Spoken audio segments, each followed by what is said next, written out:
The rain hammered against the windshield as I pulled into the driveway of 1247 Maple Street, the same house where I'd once knocked desperately on the door 7 years ago. My hands trembled slightly as I turned off the engine, not from the cold San Francisco evening, but from the weight of memories flooding back. The Victorian house looked smaller now, its once pristine white paint peeling at the edges. The garden that Uncle Richard had been so proud of now, overgrown with weeds. I sat there for a moment, watching the raindrops race down the glass, remembering the scared 22-year-old girl who had stood on that very porch, suitcase in hand, begging for a place to stay. That girl was gone now, replaced by someone stronger, someone who had learned that sometimes the people who should love you unconditionally are the ones who teach you the hardest lessons about standing on your own. The irony wasn't lost on me that I was here again, but this time as the new owner of the house that had once represented everything I couldn't have. Joseph Martinez, my real estate agent, had called me 3 weeks ago with news that Richard's house was going into foreclosure. "Thought you might be interested," he'd said, knowing bits and pieces of my history with this place. I hadn't hesitated for even a second before telling him to put in an offer. Not out of spite, though I'd be lying if I said there wasn't a small part of me that felt vindicated. No. I bought it because sometimes life gives you the opportunity to close a chapter properly, and I'd learned never to waste those chances. The scared girl who had been turned away from this door had grown into a woman who owned 3 successful tech startups, and now she was coming home to face the ghosts that had shaped her. I remembered that night 7 years ago with crystal clarity, how the rain had been falling just like tonight when I'd knocked on Richard's door. I'd just been evicted from my apartment after losing my job at a small marketing firm, my savings account showing a devastating balance of $47.32. My parents had died in a car accident when I was 19, leaving me with nothing but student loan debt and the naive belief that family meant something. Richard was my father's older brother, successful and wealthy, living in this beautiful house in Pacific Heights with his wife Margaret. I'd swallowed my pride and called him, explaining my situation, asking if I could stay just for a few weeks until I got back on my feet.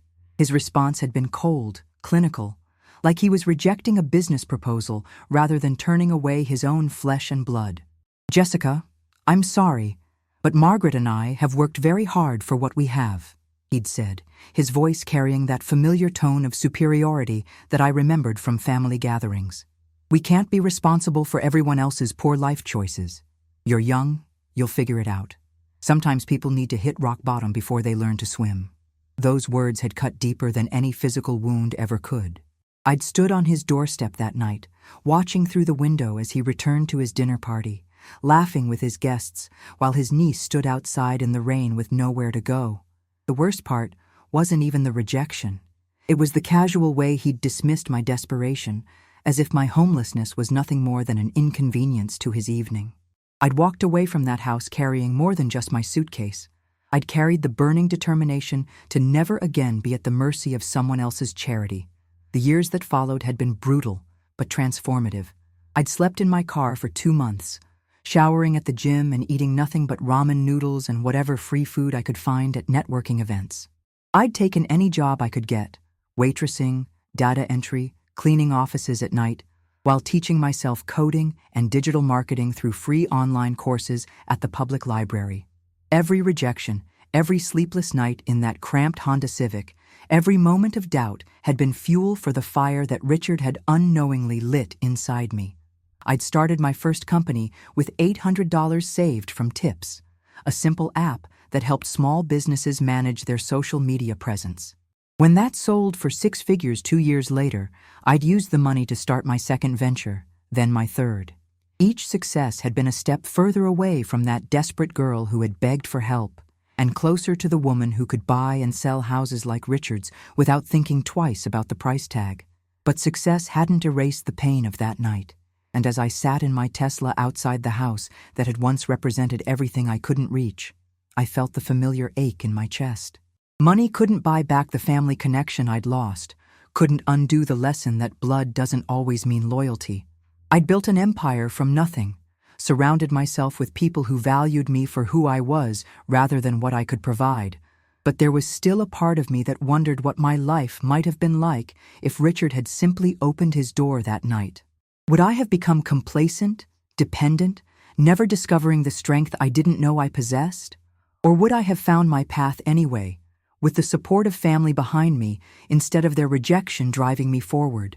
These were questions that had no answers, but they'd shaped every decision I'd made since that rainy night 7 years ago. The house looked different now, smaller somehow, as if my perspective had shifted along with my circumstances. The grand entrance that had once intimidated me now seemed ordinary. The manicured lawn that had represented unattainable perfection now just looked like any other yard in need of care. I could see lights on in the living room, and I knew Richard was inside, probably unaware that his former niece, the one he deemed unworthy of help, was now the person who held the deed to his home. Joseph had handled the purchase through a shell company to maintain my anonymity, a small mercy that would allow me to control how this reunion unfolded. I wasn't here for revenge, despite what anyone might think. I was here because sometimes the universe gives you the chance to face your past from a position of strength, and I'd learned to recognize those opportunities when they presented themselves. Taking a deep breath, I grabbed my umbrella and stepped out into the rain, my heels clicking against the wet pavement as I walked toward the front door. The sound echoed in the quiet evening, each step a reminder of how far I'd traveled from that desperate night 7 years ago. I wasn't the same person who had stood here begging for help, and this wasn't the same house that had represented everything I couldn't have. Tonight, I was coming home, not to the family that had rejected me, but to the closure I'd been seeking without even realizing it.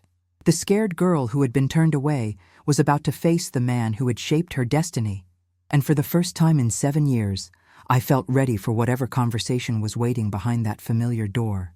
I stood at the door for a long moment before finally raising my hand to knock, the same brass knocker that had felt so heavy in my trembling fingers 7 years ago.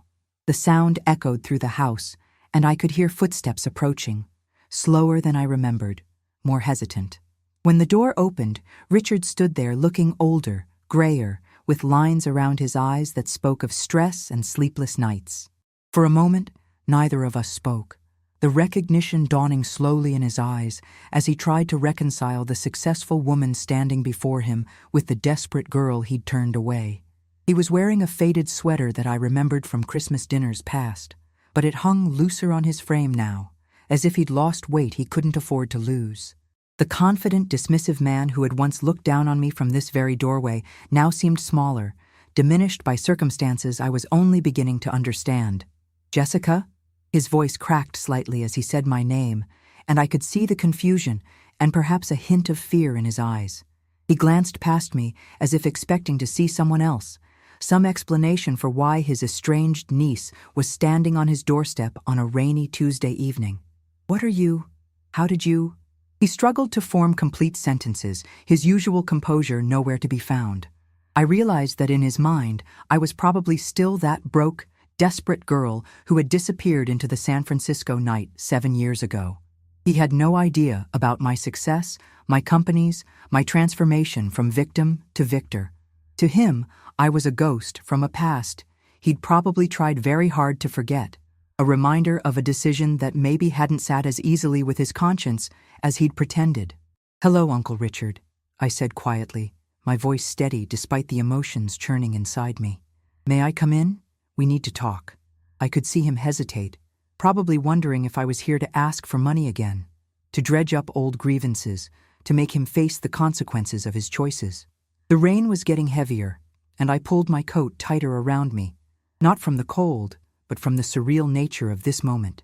Here I was, standing in the exact same spot where my life had changed forever, but this time, I held all the cards.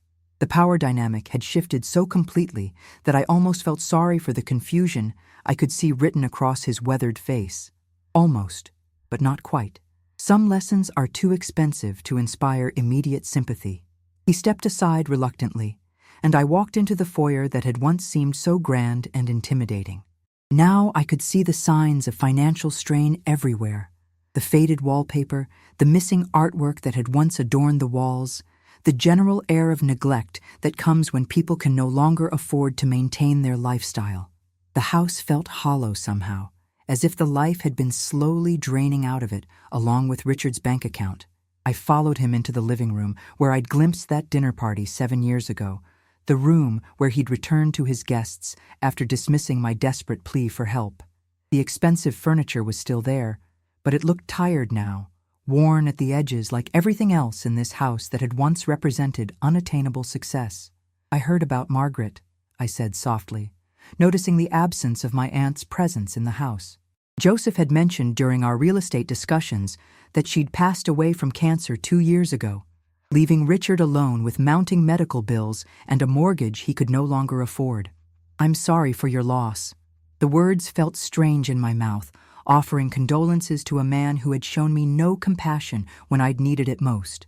But grief was grief, and loss was loss, regardless of our history. I could see the pain flicker across his face at the mention of his wife's name, and for a moment, the successful businessman facade cracked completely, revealing a broken old man who had lost everything that mattered to him. It was a reminder that life has a way of humbling everyone eventually, regardless of their wealth or status. Richard gestured for me to sit, his movements mechanical, as if he was operating on autopilot while his mind tried to process this unexpected visit. "You look different," he said finally, taking in my designer coat, my confident posture, the general air of success that I now carried like armor. "You look successful." There was something in his voice that I couldn't quite identify. Surprise, perhaps, or maybe a hint of regret. I wondered if he was beginning to piece together the implications of my presence here, if he was starting to understand that the girl he'd dismissed as a failure had somehow managed to thrive without his help. The irony was probably not lost on him that his own life had taken such a dramatic turn for the worse, while mine had soared to heights he'd never imagined possible. "I am successful," I replied simply, settling into the chair across from him, the same chair where I'd sat as a child during family visits when my parents were still alive. "I own 3 companies now, all based here in San Francisco. I've done well for myself." I watched his face carefully as I spoke, seeing the wheels turning as he tried to reconcile this information with his memory of the desperate young woman who had stood on his doorstep. I could almost see him calculating, wondering if I was here to gloat, to rub his face in my success while his world crumbled around him. But that wasn't why I was here, and I needed him to understand that. Revenge might have been satisfying, but it wouldn't give me what I really needed, the closure that had been eluding me for 7 years. The silence stretched between us, heavy with unspoken words and unresolved history. Outside, the rain continued to fall, creating a rhythmic backdrop to this surreal reunion.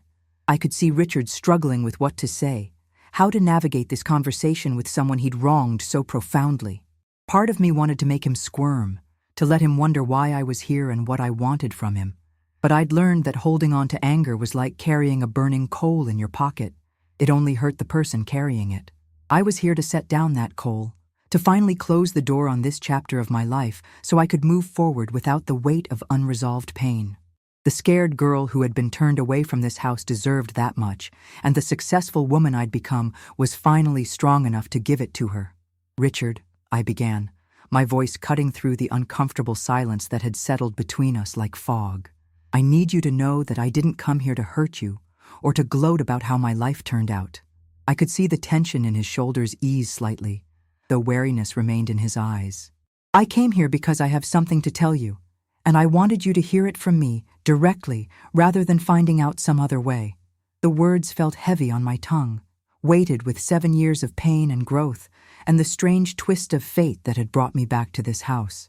I watched his face carefully, seeing the confusion deepen as he tried to understand what could possibly be so important that I would seek him out after all these years of silence between us.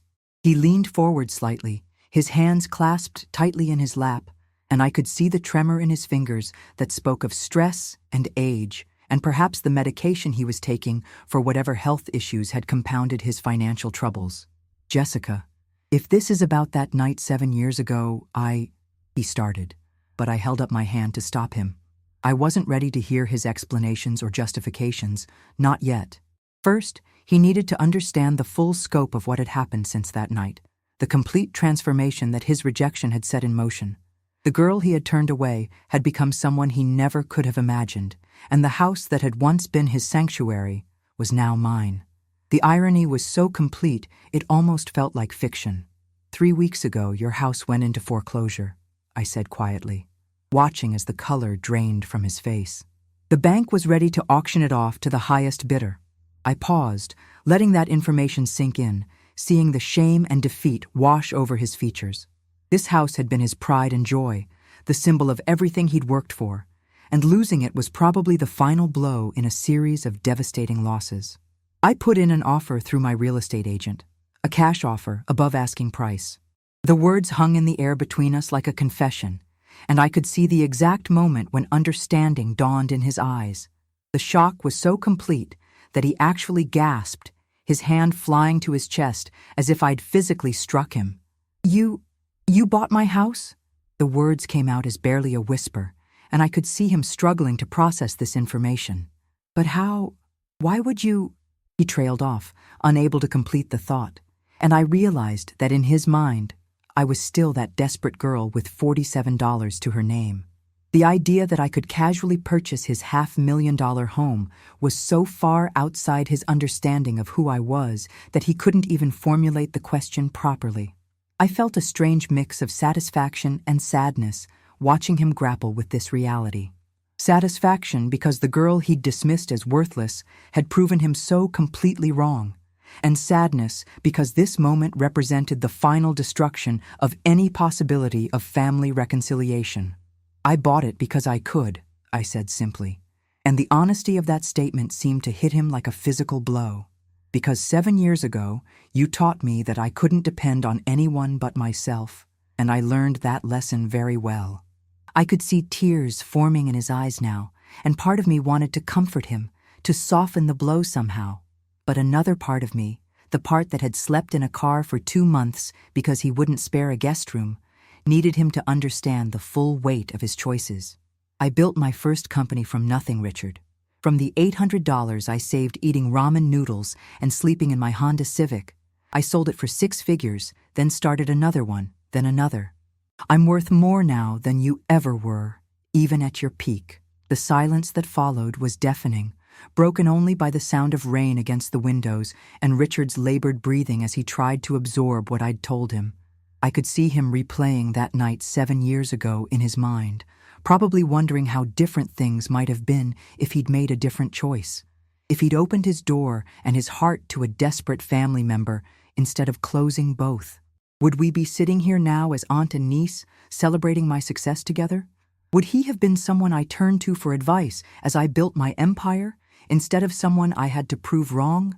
These were questions that would never have answers, roads not taken that led to destinations we'd never see.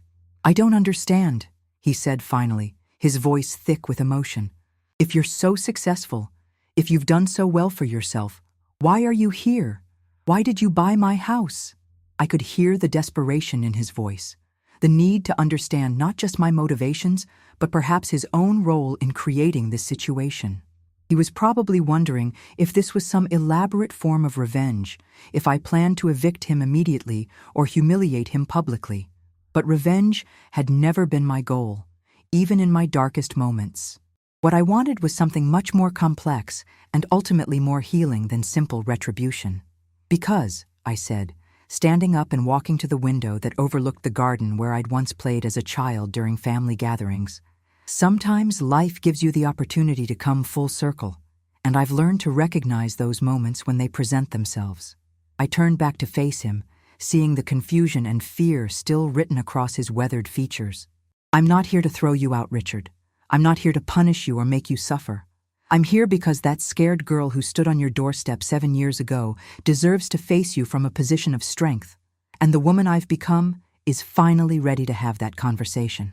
The truth of those words settled over me like a warm blanket, and I realized that this moment had been inevitable from the day I'd walked away from his door with nowhere to go and everything to prove.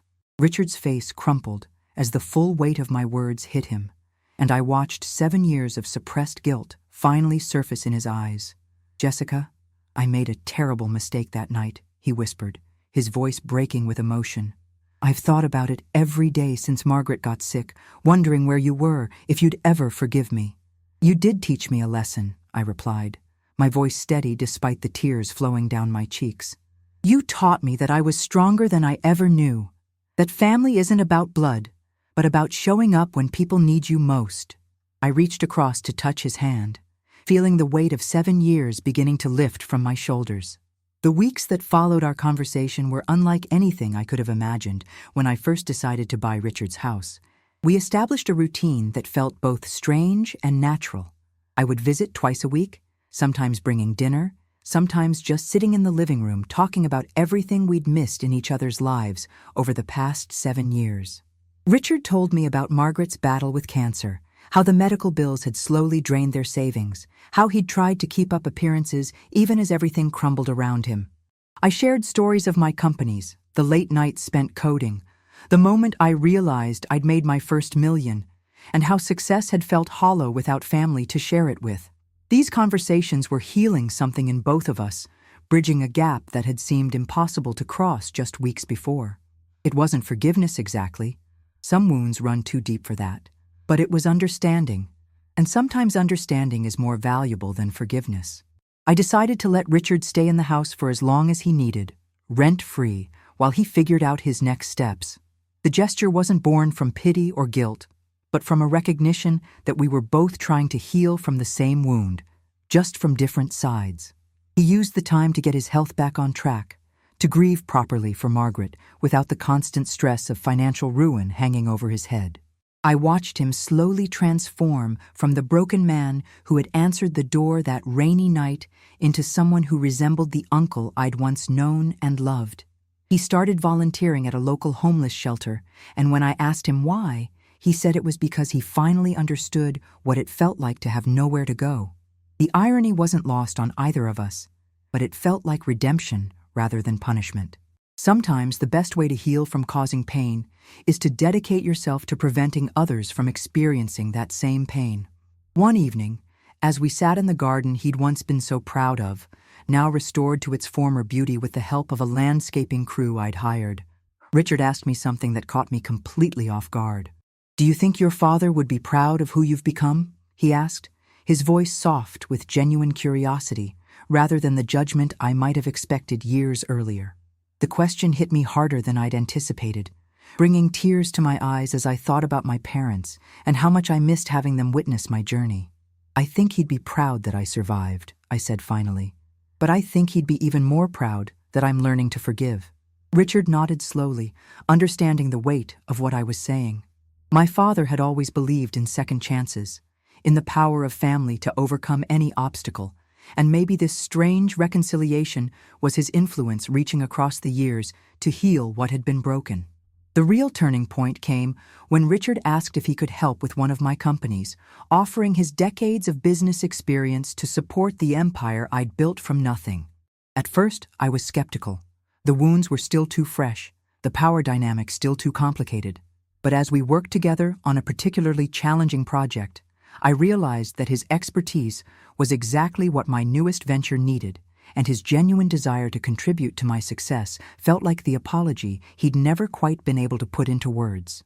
We made a good team, the uncle who had once dismissed my potential and the niece who had proven him spectacularly wrong. Our professional relationship became a bridge back to something that resembled family, built on mutual respect rather than obligation or guilt. It wasn't the family connection I'd dreamed of as a child, but it was real and honest and earned through years of pain and growth.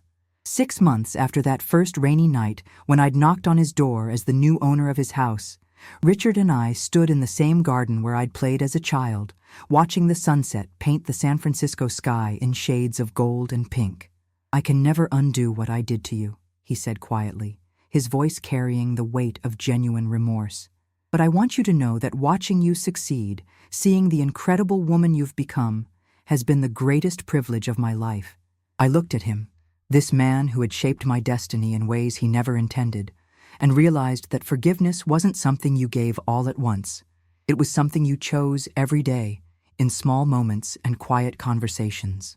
"We can't change the past," I replied, "but we can choose how we write the future." As the stars began to appear in the darkening sky, I felt something I hadn't experienced in 7 years. The peace that comes from finally coming home, not to a place, but to a sense of family that had been broken and rebuilt stronger than before.